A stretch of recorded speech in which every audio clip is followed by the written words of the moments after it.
இது வந்து பார்த்தீங்கன்னா ஒரு லுக்குக்காக தான் நம்ம போட்டோம். பார்க்குறதுக்கு ஒரு அட்வென்ச்சர் லுக்கை தரணும் அப்படின்றதுக்கோசம் தான் அந்த மாஸ்க் போட்டோம். அது ரீசெண்டாக தான் கைஸ் நம்ம அப்டேட் பண்ணோம் நம்ம வண்டிக்கு.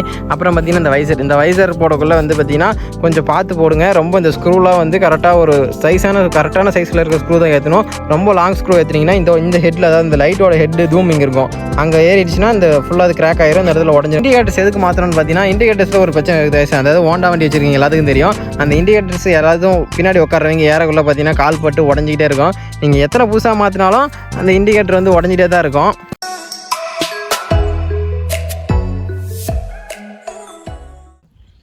Hello guys, welcome back to our channel. நான் உங்கள் குடி. அதாவது நிறைய பேர் இன்ஸ்டாகிராமில் என்கிட்ட கேட்டிருந்தது வந்து, ப்ரோ உங்கள் வண்டி ஆல்ட்ரேஷன் பண்ண ஃபுல் வீடியோ கொடுங்க ப்ரோ, எப்படி ப்ரோ போட்டிங்க, இது எங்கே போட்டிங்க, அது எங்கே போட்டிங்கன்னு சொல்லி கேட்குறீங்க. அதுக்கான வீடியோ தான் கைஸ். இது வந்து பார்த்தீங்கன்னா ஃபுல்லாக வந்து நம்ம வண்டி ஃபுல்லாகவே நம்ம மாடிஃபை பண்ணிட்டோம். கிட்டத்தட்ட ஸ்டாக்கில் இருந்து அந்த இன்ஜின் அந்த பாடி ஸ்ட்ரக்சர் மட்டும் தான் அப்படியே இருக்குது, மற்றபடி எல்லாமே நம்ம மாற்றிட்டோம். இதை பற்றி ஒரு ஃபுல்லான ஒரு டீட்டெயிலான ஒரு வீடியோ கைஸ். இது ஃபுல்லாக பாருங்கள். SP120 வச்சுருக்கீங்க, மறக்காமல் ஒரு கமெண்ட் பண்ணிட்டு ஒரு லைக் போட்டுட்டு போங்க கைஸ். இது வந்து பார்த்தீங்கன்னா உங்களுக்கு எதை மாற்றினா பிரச்சனை இல்லை, எதை மாற்றினா பிரச்சனை வரும் அப்படின்றது எல்லாமே நான் டீட்டெயிலாக சொல்லிடுறேன். ஃபுல்லாக பாருங்கள் வீடியோவை கேஷ். இதுதான் பார்த்தீங்கன்னா நம்ம வண்டி.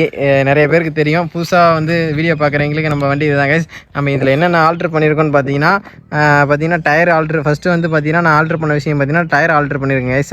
Tyre alter. அப்புறம் ஹெட் பார்த்தீங்கன்னா இந்த ஹெட்டில் வந்து இந்த மாஸ்க்கு கீழே இருக்க இந்த மாஸ்க் வந்து பார்த்தீங்கன்னா நம்ம ஆல்ட்ரு பண்ணியிருக்கோம்.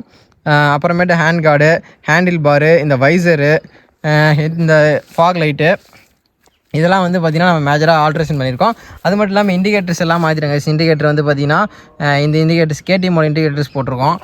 வேறு எதுவும் மேஜராக இதில் மாற்றலை கைஸ். மொபைல் ஹோல்டர் ஒன்று செட் பண்ணியிருக்கோம். இதில் ஒவ்வொன்றா சொல்கிறேன் பாருங்கள். இதில் வந்து பார்த்தீங்கன்னா நம்ம இண்டிகேட்டர்ஸ் எதுக்கு மாற்றணும்னு பார்த்தீங்கன்னா இண்டிகேட்டர்ஸில் ஒரு பிரச்சனை இருக்குது கைஸ். அதாவது ஹோண்டா வண்டி வச்சுருக்கீங்க எல்லாத்துக்கும் தெரியும். அந்த இண்டிகேட்டர்ஸ் யாராவது பின்னாடி உட்காரவங்க ஏறக்குள்ளே பார்த்தீங்கன்னா கால் பட்டு உடஞ்சிக்கிட்டே இருக்கும். நீங்கள் எத்தனை புதுசாக மாற்றினாலும் அந்த இண்டிகேட்டர் வந்து உடஞ்சிட்டே தான் இருக்கும். எனக்கும் அந்த மாதிரி தான் கைஸ். இண்டிகேட்டர் ஃபுல்லாக எல்லாமே உடஞ்சிக்கிட்டே இருந்தனால பார்த்தீங்கன்னா நான் KTMோட இண்டிகேட்டர்ஸ் போட்டேன். KTMோட ஒரிஜினல் யூஸ் பண்ணுங்கள். ஒரிஜினல்னால் வந்து பார்த்தீங்கன்னா ரொம்ப ஒரு லோ குவாலிட்டியான ப்ரைஸில் வாங்கிறத யூஸ் பண்ணாதீங்க, ஏன்னா அது டக்குன்னு போயிடும். KTMோட ஒரிஜினல் இண்டிகேட்டர் யூஸ் பண்ணுங்கள். அதாவது KTMோட ஒரிஜினல் இண்டிகேட்டர்ஸ் பார்த்தீங்கன்னா ஒன்றே கிட்டத்தட்ட 500 ரூபா வரும். நீங்கள் வேறு பிராண்டில் போட்டிங்கன்னா டக்குன்னு போயிடும். நான் வந்து ஒரிஜினல் தான் கைஸ் போட்டிருக்கேன். ஒரிஜினல் யூஸ் பண்ணுறதுனால கொஞ்சம் லைஃப் வருது. நீங்கள் மற்ற பிராண்டில் யூஸ் பண்ணக்குள்ள லைஃப் வராது, கொஞ்சம் நாள்லேயே வந்து இண்டிகேட்டர் போயிடும். அப்புறம் என்னென்னு பார்த்தீங்கன்னா இன்னொரு ஆல்ட்ரேஷன் என்னென்னு பார்த்தீங்கன்னா அடுத்து நம்ம ஹெட்டுக்கு வந்துடலாம். இந்த ஹெட்டில் பண்ணியிருக்க ஆல்ட்ரேஷன் பார்த்தீங்கன்னா இந்த 2 ஹேண்ட் கார்டு தான். இந்த ஹேண்ட் கார்டு வந்து பார்த்தீங்கன்னா ஒரு லுக்குக்கோசம் நம்ம போட்டிருந்தாலும் இது ஒரு ஆக்சிடென்ட்லேருந்து நம்ம கையை ஃபுல்லாக வந்து ப்ரொடெக்ட் பண்ணிச்சு கைஸ். நான் சும்மா சொல்லக்கூடாது, எனக்கு கையில் அடிபடுற வேண்டிய அடியை வந்து இந்த ஹேண்ட் கார்டு வாங்கிச்சு. இதுக்கு முன்னாடி வந்து நம்ம வண்டி வேறு ஒரு லுக்கில் இருந்தது. அந்த லுக்கில் இருக்குள்ளே பார்த்தீங்கன்னா அந்த ஹேண்ட் கார்டு தான் ஃபுல்லாக அடி வாங்கிச்சு. அதாவது இந்த ஹேண்ட் கார்டு பார்த்திங்கன்னா லுக் வைஸ் நல்லாவே இருக்கும். பார்த்திங்கன்னா சேஃப்டியும் வந்து பார்த்திங்கன்னா இது வந்து நிறைய சேஃப்டி ஃபீச்சர்ஸ் இருக்குது கைஸ். இது லுக்குக்காக போடுற ஒரு விஷயம் மட்டும் இல்லாமல் இதில் சேஃப்டி ஃபீச்சர்ஸும் நிறையா இருக்குது. அப்புறம் வந்து பார்த்திங்கன்னா இந்த மாஸ்க், இது வந்து பார்த்திங்கன்னா ஒரு லுக்குக்காக தான் நம்ம போட்டோம். பார்க்குறதுக்கு ஒரு அட்வென்ச்சர் லுக்கை தரணும் அப்படின்றதுக்கோசம் தான் இந்த மாஸ்க் போட்டோம். அது ரீசெண்டாக தான் கைஸ் நம்ம அப்டேட் பண்ணோம் நம்ம வண்டிக்கு. அப்புறம் பார்த்திங்கன்னா இந்த வைசர் போடக்குள்ளே வந்து பார்த்திங்கன்னா கொஞ்சம் பார்த்து போடுங்க. ரொம்ப இந்த ஸ்க்ரூலாம் வந்து கரெக்டாக ஒரு கரெக்டான சைஸில் இருக்க ஸ்க்ரூ தான் ஏற்றணும். ரொம்ப லாங் ஸ்க்ரூ ஏற்றினீங்கன்னா இந்த ஹெட்டில், அதாவது இந்த லைட்டோட ஹெட்டு தூமிங் இருக்கும், அங்கே ஏறிடுச்சுன்னா இந்த ஃபுல்லாக அது கிராக் ஆயிரும், இந்த இடத்துல உடஞ்சிருங்க. அப்புறம் இந்த தூம் மட்டும் உங்களுக்கு ஷேக்கிங் இருக்கும். அதனால் பார்த்தீங்கன்னா இந்த ஸ்க்ரூ போடக்குள்ளே பார்த்து போடுங்க. அது இல்லாமல் இது போடுறதுனால உங்களுக்கு ஒரு மைனஸ் என்னென்னா லேசாக வந்து விண்டு நீங்கள் ஃபீல் பண்ண மாட்டீங்க. அதாவது இத்தனை நாள் வந்து உங்களுக்கு மூஞ்சிலே விண்டு அடிச்சிருக்கோம். இது போடுறதுனால இப்படி காற்று அடிச்சு இப்படி மேலே போயிடும். உங்களுக்கு அந்தளவுக்கு விண்டு ஃபீல்டு இருக்காது. இருந்தாலும் இந்த மாஸ்க் கொஞ்சம் வைப்ரேஷன் இருக்குங்க. ஏன்னா நீங்கள் வந்து எக்ஸ்ட்ரா ஃபிட்டிங் எது பண்ணாலுமே வந்து பார்த்தீங்கன்னா வண்டி ஸ்டாக்லேருந்து பண்ணக்குள்ளே கொஞ்சம் வைப்ரேஷன் இந்த மாதிரி பிரச்சனைலாம் வரும். இது காற்று ஆடுறதுனால இது கொஞ்சம் வைப்ரேட் ஆகும் கைஸ். அது மட்டும் இல்லாமல் நான் இப்போ இந்த இதையும் போட்டிருக்கல, இதுவுமே வந்து கொஞ்சம் இது வெயிட் அதிகமாக இருக்கிறதுனால நம்ம தூம் கொஞ்சம் ஷேக் ஆகுது கைஸ். இப்போ நம்ம லாஸ்ட்டாக மூணார் போனப்போ கூட அதுலேருந்து ஒரு ஸ்க்ரூ கலண்டுருச்சு. அந்தளவுக்கு வந்து பார்த்திங்கன்னா இது வெயிட்டாக இருக்குது. நீங்கள் வந்து போடுறதா இருந்தால் இது உங்கள் ஓன் ரிஸ்க்கு தான் கைஸ். இந்த மாதிரி நீங்கள் போடுற மாதிரி இருந்தால் பார்த்து போட்டுங்க. அதாவது இந்த ஹெட்டுக்கு ஏதாவது எக்ஸ்ட்ரா ஒரு கிளாம்போ ஏதோ ஒன்று கொடுத்து இந்த ஹெட்டை வந்து ஹேண்டில் பார் கூட லிங்க் பண்ணுற மாதிரியே இந்த மாதிரி ஒரு விஷயம் பண்ணிங்கன்னா தான் உங்களுக்கு இந்த வைப்ரேஷன் இந்த பிரச்சனைலாம் வராது. மற்றபடி பார்த்தீங்கன்னா இந்த மர்க்கார்டு பாருங்கள். இது வந்து பார்த்தீங்கன்னா நான் ஆஃப்டர் மர்க்கார்டு ஒன்று வாங்கி, அதாவது ஷோரூம் ஒரிஜினல் மர்க்கார்டு கிட்டத்தட்ட ஒரு 1300 வரும். நீங்கள் அதை கட் பண்ணிடாதீங்க. ஒரு ஆஃப்டர் மார்க்கெட் மர்க்கார்டை வாங்கி அதை கட் பண்ணி நீங்கள் அதை யூஸ் பண்ணிங்க. நீங்கள் ஷோரூமில் ஒரு மர்க்கார்டை கலட்டி பத்திரமா வச்சிங்க கைஸ். அடுத்து பார்த்தீங்கன்னா ஃபாக் லைட் தாங்க. ஃபாக் லைட் வந்து பார்த்தீங்கன்னா நான் வந்து இந்த அவுல் லைட் தான் யூஸ் பண்ணுறேன். இதுவே நம்ம வண்டிக்கு போதுமான ஒரு லைட் தான். இது வந்து பார்த்தீங்கன்னா நான் எம்ஜி பிராண்டில் இப்போ போட்டிருக்கேன். ஆல்ரெடி நான் போட்டிருந்தது ஹச்ஏஜியில் போட்டிருந்தேன். ஹச்ஏஜி யூஸ் பண்ணுங்கள், அது நல்லா லாங் டைம் லைஃப் வரும். இது கொஞ்சம் லைஃப் நல்லா தான் வருது. இது வந்து பார்த்தீங்கன்னா ஒரு பீஸ் மட்டும் கிட்டத்தட்ட 600 கைஸ். அது இல்லாமல் 2 சேர்த்து 1200 வரும். இது இல்லாமல் நீங்கள் ஃபிட் பண்ணுறது தனியாக சார்ஜஸ் போடுவாங்க. இது வந்து பார்த்தீங்கன்னா நல்லா ஓரளவுக்கு லைஃப் வருது. கிட்டத்தட்ட 1 வருஷம் ஆச்சு கைஸ் மாற்றி. இன்னும் எந்த பிரச்சனையும் இல்லாமல் கரெக்டாக ரன் ஆகிட்டு தான் இருக்குது. இது வந்து பார்த்தீங்கன்னா ப்ராப்பராக வைங்க. நீங்கள் பேட்டரிக்கு டேரக்ட் லைன் போகிற மாதிரி இந்த மாதிரிலாம் வச்சிங்கன்னா உங்கள் பேட்டரி வந்து டேஞ்சர் தான். பேட்டரி டக்குன்னு போயிருங்க. இது வந்து கரெக்டாக நீங்கள் பார்த்து வைக்கணும். அடுத்தது டயர் தான் கைஸ். இந்த டயர் வந்து பார்த்தீங்கன்னா பார்க்கறதுக்கு ரொம்ப நல்லா லுக்காக இருக்கும். ஒரு ஆஃப் ரோடு லுக்கு தரும். பட் இருந்தாலும் இதை வந்து நீங்கள் போடக்குள்ளே பார்த்தீங்கன்னா ஒரு பிரச்சனை இருக்குது. என்ன பிரச்சனைன்னு பார்த்தீங்கன்னா இந்த டயர் வந்து ஸ்டாக்கில் இருக்குள்ள சின்ன டயராக இருக்கும், நம்ம போடல பெருசாக இருக்கா. இதனால் உங்களுக்கு என்ன பிரச்சனை வருதுன்னா, அது இங்கே பாருங்கள், இங்கே வீல் போய் ஏறி வரச ஆரம்பிச்சிடும். வரசக்குள்ளே வந்து பார்த்தீங்கன்னா நீங்கள் 2 பேர் வெயிட் அதிகமாக இருக்கிறீங்க, 2 பேர் உட்காந்திங்கன்னா வீல் கன்ஃபார்ம் வரசம் கைஸ். இந்த டயர் நீங்கள் போடக்குள்ளே பார்த்து போடுங்க. இதுக்கு ஒரு வழி இருக்குது, நான் ஒன்றும் ட்ரை பண்ணல. இந்த சஸ்பென்ஷன் ஹைட்டை மட்டும் இன்க்ரீஸ் பண்ணிங்கன்னா ஓரளவுக்கு கீழே போயிடும். பட் இருந்தாலும் வண்டி ஹைட் ஏறிடுங்க கைஸ். கொஞ்சம் ஹைட்டாக இருக்கும், நார்மலாக இருக்கிறத விட கொஞ்சம் ஹைட் இன்க்ரீஸ் ஆயிரும்.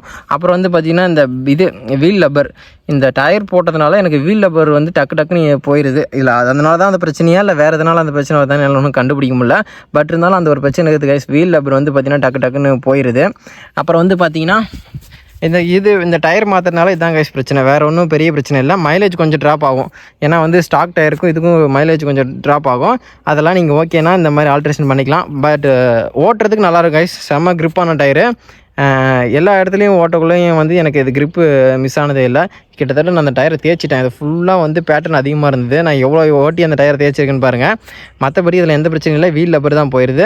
இதனால் பிக்கப்போ அதோ குறையாது எதுவுமே இல்லை. கிட்டத்தட்ட நம்ம 70,000 கிலோமீட்டர் நம்ம வண்டியை ஓட்டியிருக்கோம். 70,000 கிலோமீட்டரில் வந்து இது வரைக்கும் வண்டி வந்து ஒரு மோசமான கண்டிஷனில் இருந்ததே இல்லை.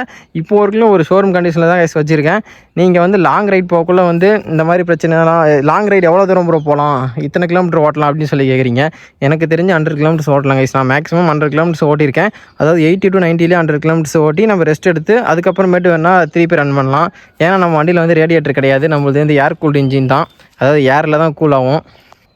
நிறைய பேர் என்கிட்ட கேட்குற விஷயம் என்னென்னு பார்த்தீங்கன்னா, ப்ரோ எத்தனை கிலோமீட்டர் ஒரு வாட்டி ப்ரோ அந்த வண்டியை லாங் ஓட்டக்குள்ளே நிறுத்தி போகிறீங்க, இந்த வண்டியில் லாங் போகலாமா அப்படின்லாம் கேட்குறீங்க. இது லாங்க்கு நல்ல ஒரு வண்டி தான் கைஸ். நீங்கள் இந்த மாதிரி ஆல்ட்ரேஷன் பண்ணி யூஸ் பண்ணணும்னு அவசியம் இல்லை. உங்கள் வண்டி நீங்கள் நார்மலாக யூஸ் பண்ணலாம். இது வந்து பார்த்தீங்கன்னா ஒரு 100 கிலோமீட்டர்ஸ் ஒரு வாட்டி நம்ம வண்டி நிறுத்தி கொஞ்சம் நேரம் ரெஸ்ட் விட்டு தான் கைஸ் ஓட்டி ஆகணும். ஏன்னா நம்மளது வந்து ரேடியேட்டர் டைப் இல்லை, ஏர் கூல்டு இன்ஜின் தான். அதனால் வந்து பார்த்திங்கன்னா நீங்கள் 100 கிலோமீட்டர்ஸுக்கு ஒரு வாட்டி ரெஸ்ட் விட்டு ஓட்டுங்க. அப்படியே நீங்கள் கிலோமீட்டர்ஸ் வந்து நிறுத்தாமல் ஓட்டினீங்கன்னா உங்களுக்கு அந்த ஹெட்டில் வந்து ஒரு பேக் ஒன்று வரும், ஆயில் சீல் மாதிரி ஒன்று இருக்கும். அந்த சீல் வந்து பார்த்திங்கன்னா நீங்கள் ஓவராக வண்டியை ஸ்ட்ரகிள் பண்ணக்குள்ள அது கட் ஆயிரும். அதுலேருந்து ஆயில் லீக் ஆக ஆரம்பிக்கும். அது மட்டும் இல்லாமல் இன்ஜினோட நாய்ஸ் ஃபுல்லாக மாறிடும் கைஸ். நான் இது வரைக்கும் கிட்டத்தட்ட ஒரு 70,000 கிலோமீட்டர் இந்த வண்டியை வந்து லாங் ரைடு யூஸ் பண்ணிட்டேன் கைஸ். இது வரைக்கும் நான் வந்து ஒரு 100 கிலோமீட்டர்ஸ் தாண்டி இந்த வண்டி ஓட்டினதே இல்லை. ஆனால் இந்த வண்டி இவ்வளோ ஓட்டியுமே எங்கேயுமே நடுவில் நின்றதில்லை கைஸ். இன்ஜின் நாய்ஸ் கூட இது வரைக்கும் எதுவுமே வரல. ஷோரூம்லேருந்து நம்ம எப்படி எடுத்து யூஸ் பண்ணிருந்தனோ அதே மாதிரி ஒரு இன்ஜின் ஐஸில் தான் இருக்குது. அதாவது நான் எனக்கு தெரிஞ்ச எல்லா ரிவ்யூவும் கொடுத்துருக்கேன் கைஸ். இந்த வண்டி வந்து பார்த்திங்கன்னா ஒரு லாங்க்கு வந்து ஒரு கம்ஃபர்டபுளான வண்டி தான். கிட்டத்தட்ட ஒரு 100 கிலோமீட்டருக்கு ஒரு வாட்டி இந்த வண்டி நிறுத்தி நீங்கள் எவ்வளோ லாங் வேணால் எடுத்துகிட்டு போகலாம். ஒரு 3000 கிலோமீட்டர் வந்து ஒன்ஸ் பார்த்தீங்கன்னா இதில் இன்ஜின் சேஞ்ச் பண்ணிக்கணும். வேறு வராங்க அதான் பார்த்தேன். இன்ஜின் ஆயில் சேஞ்ச் பண்ணிக்கணும் கைஸ். 3000 கிலோமீட்டர் தான் நான் அதிகபட்சம் இதுக்கு இன்ஜின் ஆயில் வந்து ஓட்டுறது. அதுக்கு மேலே போனால் கன்ஃபார்ம் சேஞ்ச் பண்ணிங்க. அப்போ தான் வந்து உங்கள் வண்டி ஒரு நீட்டான ஒரு இதில் வந்து மெயின்டைன் ஆகும். மற்றபடி எந்த ஒரு பிரச்சனையும் இல்லை கைஸ். ஆல்ட்ரேஷன் பண்ணுறது வந்து நான் எல்லாமே வந்து பார்த்திங்கன்னா ஸ்பார்க் பைக்கர்ஸ் அப்படின்ற ஒருத்தர் தான் பண்ணியிருந்தேன். நம்ம வந்து பார்த்திங்கன்னா டாப் ரேக்கும் போட்டிருந்தோம் நம்ம வண்டிக்கு. டாப் ரேக் வந்து பார்த்திங்கன்னா இப்போ இல்லை, நான் வீடியோ வந்து அந்த ஃபோட்டோ நான் காட்டுறேன். டாப் ரேக் போட்டால் எப்படி இருக்கும் வண்டி அப்படின்னா, டாப் ரேக் போட்டிருந்தோம், கிராஷ் கார்டு போட்டிருந்தோம். கிராஷ் கார்டு பார்த்திங்கன்னா கிட்டத்தட்ட ஒரு 4500 வரும் கைஸ். அது வந்து ஃபுல்லாக ஹெவியில் போட்டிருந்தேன். அது ஒரு ஆக்சிடென்ட் வந்து நம்மளை ஃபுல்லாக வந்து நம்ம கால் ஒரு பாதி அளவுக்கு தான் அதில் டேமேஜ் ஆச்சு. மற்றபடி எந்த டேமேஜும் இல்லை. கிராஷ் கார்டு போகிறது நல்லதான் கைஸ். நீங்கள் வந்து ஒரு 100cc பைக்குக்கு இவ்வளோ செலவு பண்ணுறீங்க அப்படின்னு நிறைய பேர் கேட்டிருக்காங்க.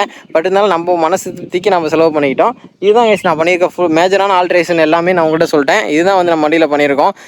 இதுக்கு மேலே ஒரு ஆல்ட்ரேஷன் ஐடியாலாம் இருக்குது. நம்ம அதை வந்து மேலே நான் பண்ணிவிட்டு உங்களுக்கு சொல்கிறேன். ஏன்னா வந்து இந்த ஃபுட் ரெஸ்ட்டு, இந்த பேக்கில் இருக்க ஃபுட் ரெஸ்ட்டு இதெல்லாம் வந்து ஃபுல்லாக வந்து அட்வென்ச்சர் மாடல்லே சேஞ்ச் பண்ணலான்னு இருக்கேன். 10வது குறைச்சலுக்கு இப்போ ஹோண்டாவில் வந்து பார்த்திங்கன்னா ஒரு அட்வென்ச்சர் பைக்கே வந்து பார்த்திங்கன்னா புதுசாக ரிலீஸ் பண்ணிட்டாங்க.